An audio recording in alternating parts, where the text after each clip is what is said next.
Today I'm going to show you how to make custom 808s in any genre using any synth. As part of this video, I'm also giving away my free subs for Serum pack, which contains the perfect sounds in it to get your low end tight. Grab that for free down below. And with that, let's hop in. So there's really three parts to creating a good 808. The source sound, adding movement, and adding character. Today we're going to be starting with the source sound.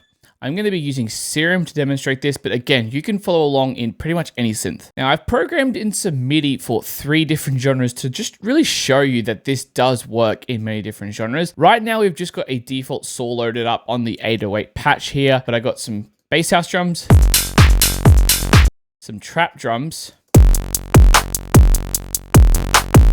and some D&B drums. Each with the bass pattern slightly tweaked to fit that style. So let's dive in and look at our source. Now there's kind of 2 approaches to getting a good source sound for an 808. You can either go the subtractive route, which is to take a saw or potentially even like a square wave. Let's go to a square wave here. Squares generally sound amazing for 808s because the odd harmonics just really sound gritty and nice. And what you can do is enable a filter, usually quite a steep one, to just take off the harsh upper harmonics and really just focus on the sub frequencies. That's one way you can do it.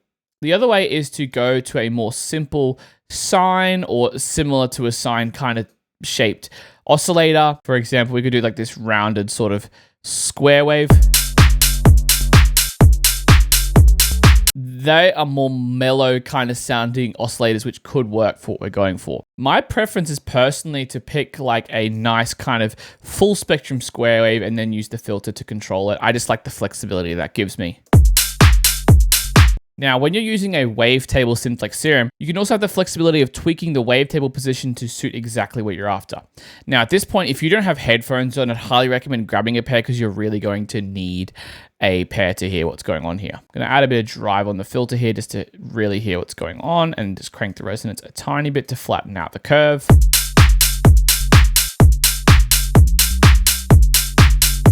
So at this point, it's actually sounding pretty good. Now, one thing before we move on to adding movement is at this point, you can add in a sub layer to reinforce the fundamental. This is basically going to make your bass a lot more consistent in the low end and it will show up on the spectrum a lot clearly. However, you have to consider that this oscillator is different to the sub oscillator in a synth like Serum. And whatever synth you're in, you want to make sure that there's no random phase turned on.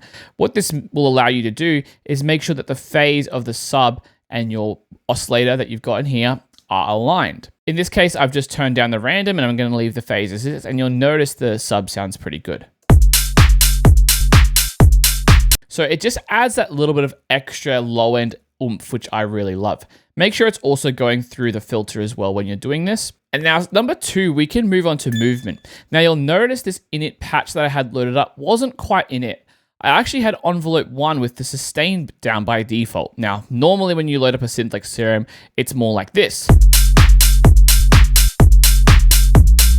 More consistent, right? But in this case, I brought the sustain down to give it that plucky feeling. Now, there are 3 main ways you can add movement to an 808. The first is by a normal amp or volume envelope, which is what envelope 1 in Serum does. It controls the peak volume and how long that decays off. You could have a very short 808 by bringing the decay down to a very small value.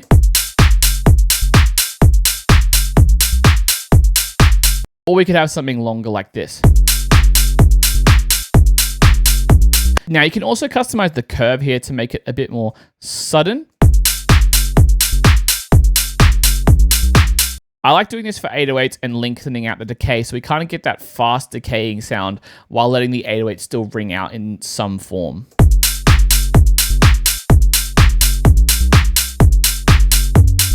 Bring the attack almost to 0 just to get that real click. Now that's kind of a nice basic shape for an 808, maybe a bit longer. But what we're going to do now is we're actually going to use LFOs. Now, you can use envelopes in Serum or whatever synth you're in to do this. I just like the customizability of the LFOs in Serum. You can also shape the filter cutoff because if you're using the subtractive method of getting a good sound source, you'll have a filter you can control, which is, again, why I personally like to use a subtractive method with a filter. We can also modulate the cutoff to give it a bit of a boost at the beginning of the sound. This is going to contribute to the pluckiness of the sound. Now, I like to make sure the rate is somewhat synced. You don't have to sync it to your BPM, but I like to have it a bit slower. And I like to just make it inch up a little bit. I don't want to add too much modulation here. This is just really to add a bit of frequency movement to the overall sound, like so. Maybe even longer. Now, you want to make sure it's triggering on envelope mode and not on off mode so that every new note goes and restarts the movement.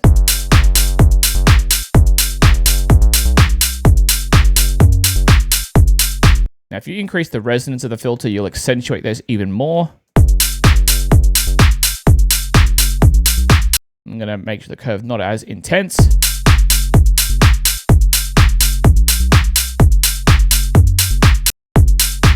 You could slow it down even further if you want it to be a bit more subtle. You could go a different dB per octave, like 18 or 12. That'll just open the sound up a bit, but I like the 24. And so we're starting to hear our 808 take shape.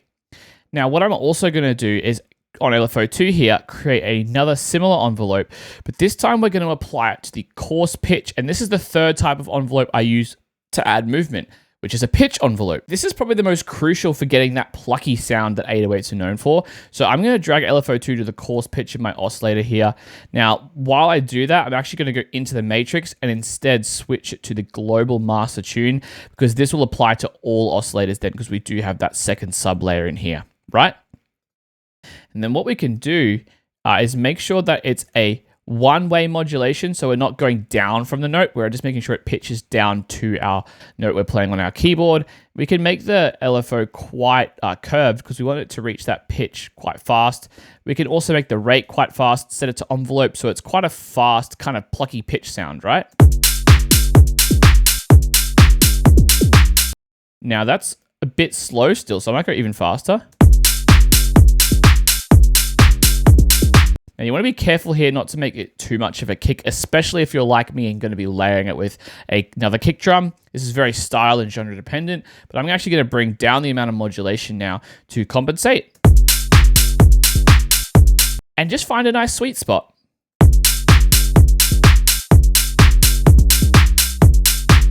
Now, tweak the rate, the shape, and the amount of modulation to your personal preferred taste. Some people like to make kind of more of a pitchy 808 effect to kind of remove a clear tone. If you do that, make sure it's on bipolar mode and have more of a normal saw down like this, and you'll get this really cool pitch effect. Obviously, you want to have it on a kind of slower rate as well, so you really hear the pitch moving over time.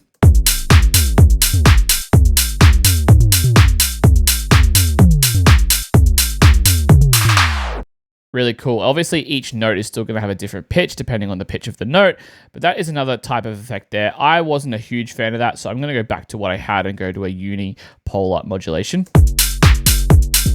And then once we've added the right movement, it's all about adding character.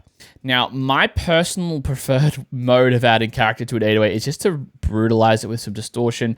Now, different 808s may have different types of distortion. You might use your synth distortion or some outboard gear or maybe some third-party VSTs, whatever works for you. I love Serum's tube distortion, so I'm actually going to enable it here and just drive it a bit and see what sound we get.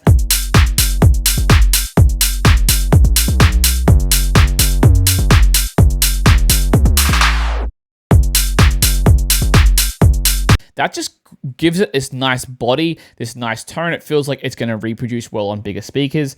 I could go more intense if I wanted this big gritty 808, but I don't really particularly want that. But of course, there's other types of effects I can add. For example, I could go into my oscillator section, enable the noise, and make sure it's not being sent through my filter. Select a nice kind of white noise, maybe this white ARP sound. Bring down the volume so it's not too overbearing, and just let the noise and bass interact as it's heading into the distortion unit. This is great for those big noisy 808s. And then we can increase the drive to accentuate this even further. And we can even give it some drive from the filter so that the bass is going more into the distortion. Give it more level depending on how noisy you want, and then adjust the drive to taste on the distortion. I quite like this effect. I think it sounds pretty cool. You can control it with a second filter if you don't want it to be as bright. Now there's other types of effects you can add. For example, you could add some hyper dimension to give it some width to your taste. You could add chorus, which is a similar type of effect, but a bit different. Bear in mind, I like to do this before distortion, just so you really get the full effect of the widening going into the distortion. It sounds really sick. Gonna bring back the noise a little bit. And you could also use other effects, like you could use unison and play around with the blend so that the central voice is still pretty prominent, but I personally like chorus or hyper. I'm going to leave the chorus on a little bit, not a whole lot. Another great processing unit is compression. You could use your synths built-in one again, or you could use a third-party one.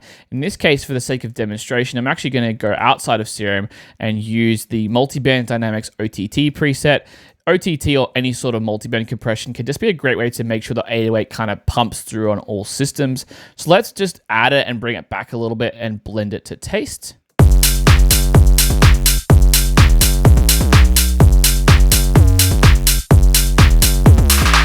And without it. So with it, it just adds that little bit of extra flair. I like that for this particular use case. What I am going to do now as well is just the last way to add character is just EQ it to taste. Now I'm going to add a bit of a low pass just to get rid of some of the brightness. I'm also going to EQ out some annoying low mid frequencies potentially too, just to clean them up a bit.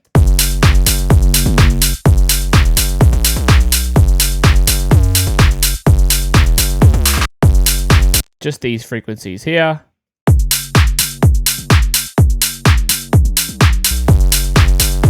That'll just give it the sub more prominence, and it'll leave space for some of the punchy elements of the drums to come through as well. Lastly, one more thing you could do to add character is add additional oscillators, maybe up the octave, maybe up a fifth or something like that. This is cool if you want this cool harmonic texture. Again, make sure it's going through your filter if applicable, and just kind of see what you get.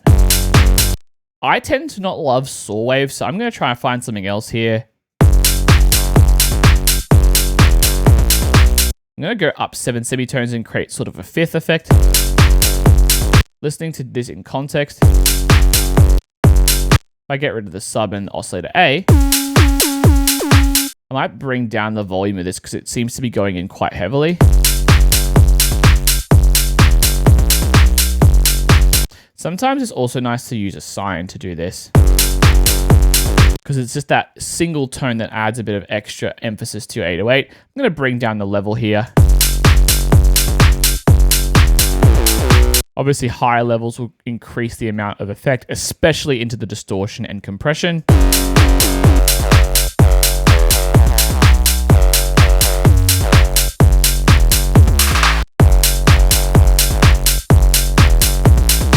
Now let's go test these in the other genres as well and make appropriate tweaks. For example, let's move on to our trap loop and see how this 808 holds up.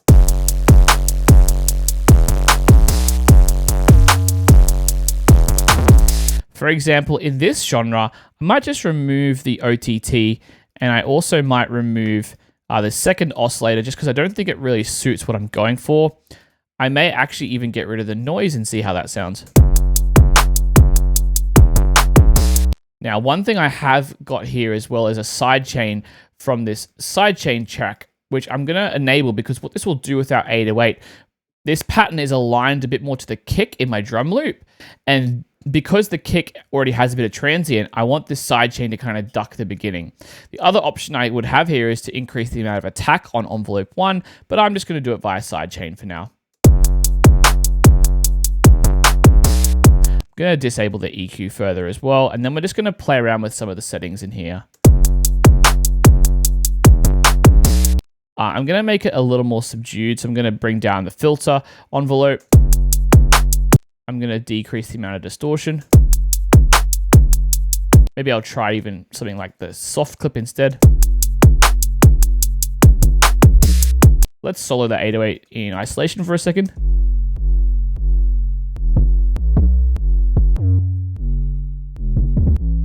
I'm also going to enable mono legato to make sure those voices, there's a few pitch slides I want to add in this trap 808. Adding these pitch slides in trap is quite common actually. I've got a few notes that deliberately will make use of that in here. So let's kind of listen out for those.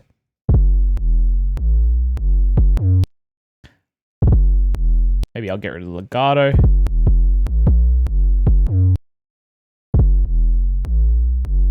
I might also just go in here and make sure that these notes don't overlap. I'm going to decrease the amount of sidechain, and I'm just going to also increase the amount of the main envelope's attack. I'm also going to decrease the amount of pitch envelope. I want this to be a bit less of a plucky 808. And lastly, I'm going to add an additional layer of saturation. This is obviously a much more subtle 808, and I'm going to use the soft sine mode on the Ableton saturator. Increase the attack on my sidechain a little bit here to remove that click, and then let's listen in context.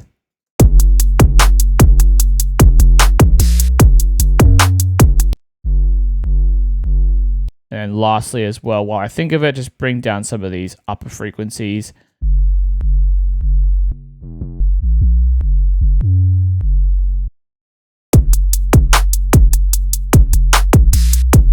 Bring the release of the sidechain up. And really what you're wanting to do here is just add enough attack on your sidechain and on your synth so that the kick and 808 kind of start to blur into one, right? That last little bit of sidechain there seems to have really cleaned up that low end. And then let's move on to this drum and bass example and see if we can make any accommodations for this example.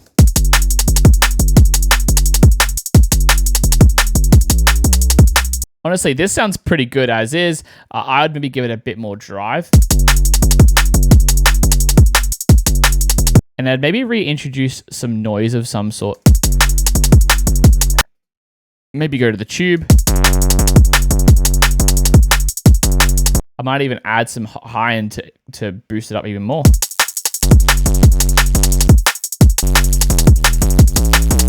Maybe I'd go hyper dimension instead. And re-enable that OTT after the saturation, right?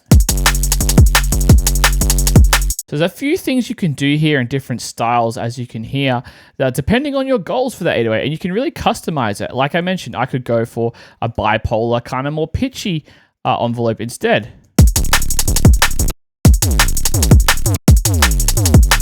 I could even go free sync and kind of fine tune the amount of hertz.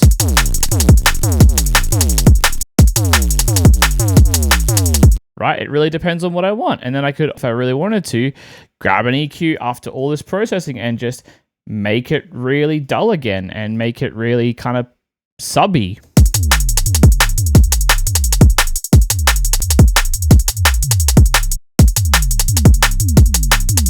So I really hope that today you've been able to see not just how to make an 808, but how to really customize it to your preferred flavor and style. Again, if you want some great low-end sounds for your Serum library, grab your free copy of Subs for Serum down below in the description. I'll leave a link for that. Like and subscribe and do all the good stuff as normal if you really got some value out of this video. And guys, until next time, happy producing.